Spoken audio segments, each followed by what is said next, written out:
दर्यापूर ते अमरावती मार्गावरील राधास्वामी सत्संगासमोर आज सायंकाळी 8 वाजताच्या सुमारास टू व्हीलर व बसची अमोरासमोर धडक झाली। या धडकेत टू व्हीलरवरील एका इसमाचा घटनास्थळी मृत्यू झाल्याची धक्कादायक घटना उघडकीस आलेली आहे।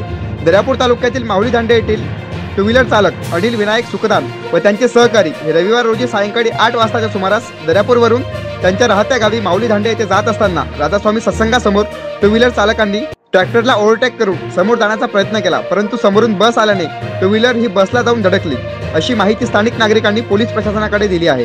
या धडकेत अनिल विनायक सुखदान यांचा घटनास्थळी मृत्यू झाला, तर मंगेश निचंदराव हे किरकोळ जखमी झाले असल्याचे डॉक्टरांनी सांगितले। सदर अपघाताची माहिती दर्यापूर पोलिसांना मिळताच पोलीस प्रशासन घटनास्थळी दाखल झाले व जखमी व मृतकाला तातडीने शिवसेना मदत कक्ष रुग्णवाहिकेत उपजिल्हा रुग्णालय या ठिकाणी उपचाराकरिता रेफर करण्यात आले। पोलिसांनी सर्व वाहतूक सुरळीत करत अपघाताचा पुढील तपास सुरू केलेला आहे।